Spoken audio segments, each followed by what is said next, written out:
Assalamu alaikum wa rahmatullahi wa barakatuh. Boa noite, seja bem-vindo ao Jornal da Haqqul TV. Está a principiar esta maratona. Vamos ao desenvolvimento das notícias. Mais de 1.170.000 eleitores foram recenseados de 17 de março a 17 de maio na província de Nampula. Estes dados representam um cumprimento da meta na ordem de 92,37% nos 7 municípios. Segundo dados preliminares divulgados esta sexta-feira, foram inscritos em toda a província um total de 1.170.762 eleitores, o correspondente a uma percentagem de 92,37%. Os dados do STAI apontam para um universo de 331.322 eleitores, ou seja, 97,51% apenas nas zonas municipais. Nós estamos conformados com esses indicadores, porque também foi um trabalho muito abnegado pelos órgãos eleitorais. Estou a falar da Comissão Nacional de Eleições e seus órgãos de apoio. Estou a falar também do STAI a vários níveis, incluindo os próprios brigadistas, assim como agentes de educação cívica, pelo empenho que tiveram para que atingíssemos este universo que hoje, ou daqui para diante, vai se trabalhar com este número rumo às eleições que nos avizinham. De acordo com Jacinto Antônio, porta-voz do STAI, as cidades de Naquela Porte e da Ilha de Moçambique superaram as metas com 110% e 103%, ao inscreverem 114.607 e 32.039 eleitores.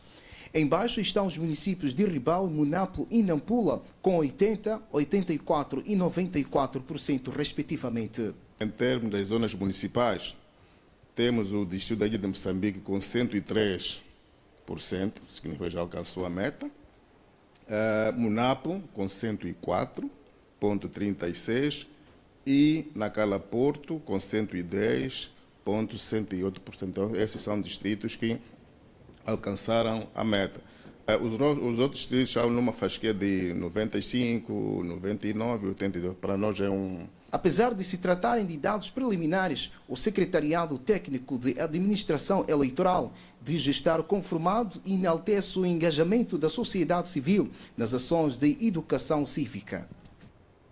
O governo, representantes do movimento sindical e do setor empresarial a nível da província de Nampula juntaram para discutir a volta do anteprojeto da Lei do Trabalho. Em 1 de agosto de 2007, a Lei do Trabalho está em processo de revisão por forma a adequar-se à nova conjuntura económica e social do país. Para o movimento sindical, foram 10 anos de vigência de uma Lei do Trabalho sem regulamento convincente e que não abre espaço para o restabelecimento do melhor ambiente de negócio laboral. Vamos avançar com a reforma da lei, mas devemos nos lembrar que um dos grandes problemas que este instrumento ainda vigente tem é a falta da sua regulamentação geral. Vamos avançar com a revisão da lei, sim, mas tendo nas nossas mentes que os direitos conquistados e adquiridos pelos trabalhadores devem ser salvaguardados. Vamos à revisão lembrando que um bom ambiente laboral e de negócios depende da criação de relações laborais sãs e harmoniosas nos locais de trabalho prescritas na legislação laboral.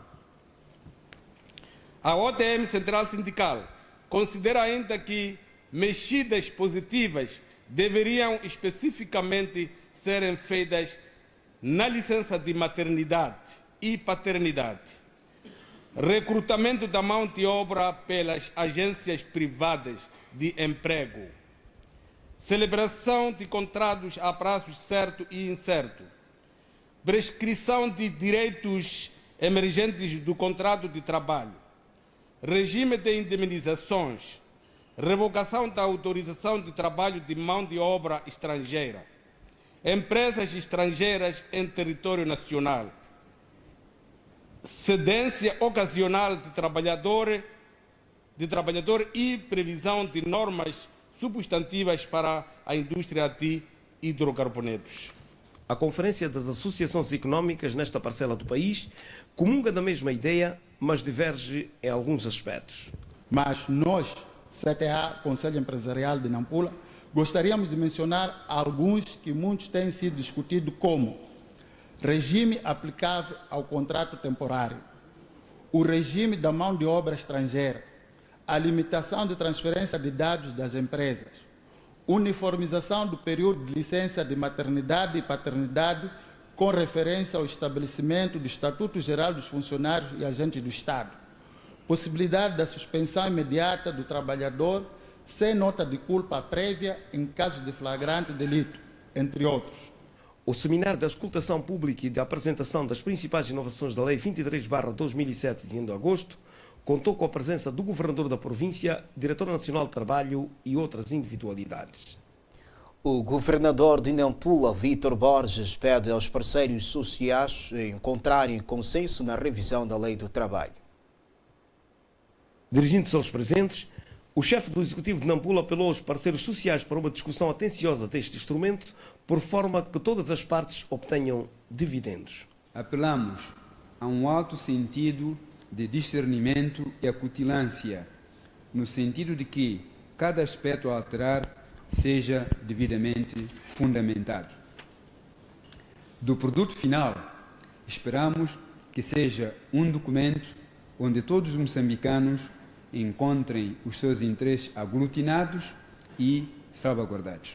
Apraz-nos notar que em pleno mês do trabalhador realiza-se este seminário, envolvidos cerca de 10 anos desde a entrada em vigor da lei em processo de revisão.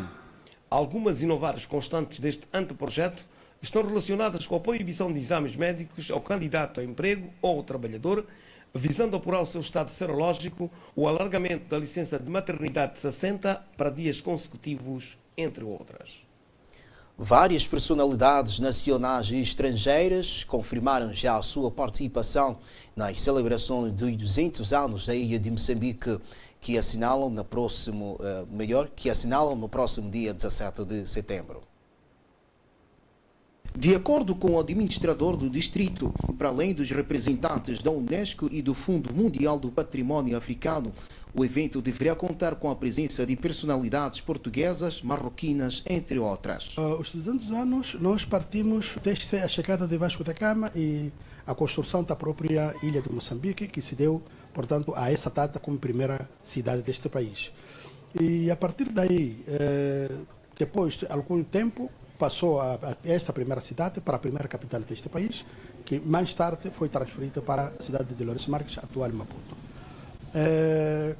Quer nesse tempo, quer na atualidade, a Ilha de Moçambique continua a ser uma convergência de culturas, não é? E não também de vários países, e daí que na festividade dos 200 anos estarão presentes vários países, por exemplo, os árabes, que estiveram no tempo antes do Vasco da Gama, os portugueses, os marroquinos, etc, etc. Portanto, tudo isto vai fazer com que tenhamos aquilo que é a partilha, portanto, desta festividade através de muitas culturas, através de muitos países. E aí nós achamos que é preciso que os moçambicanos sentem-se valorizados, porque é este nome que está o nome do país inteiro, que hoje se chama Moçambique.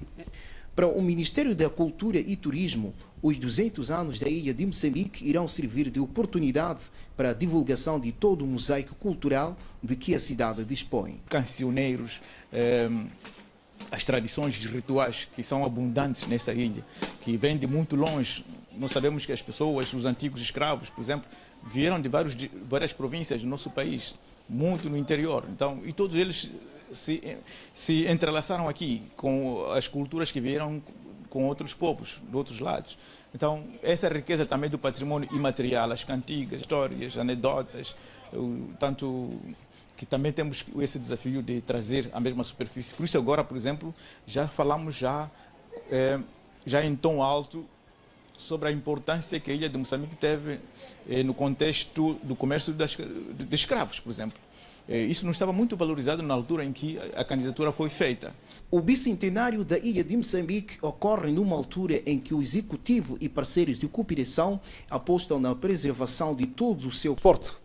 O ferroviário de Nampula tem uma deslocação difícil à capital do país, onde este domingo vai defrontar o Costa do Sol, em jogo a contar para a 10ª jornada do Campeonato Nacional de Futebol, o Moçambola de 2018.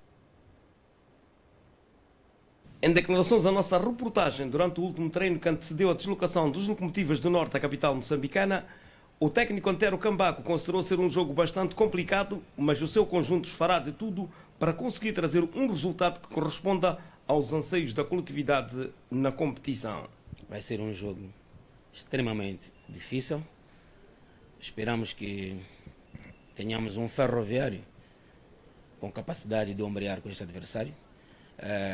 É um dos adversários que esteve a representar-nos nas Afrotaças. É uma equipe com qualidade, é uma equipe com treinadores, não obstante ter a sua segunda oportunidade de ter um treinador neste momento, mas com treinadores que de certeza absoluta conhecem o futebol, e tem jogadores que desequilibram, tem jogadores que marcam diferença, não obstante no seu todo serem uma equipe muito forte.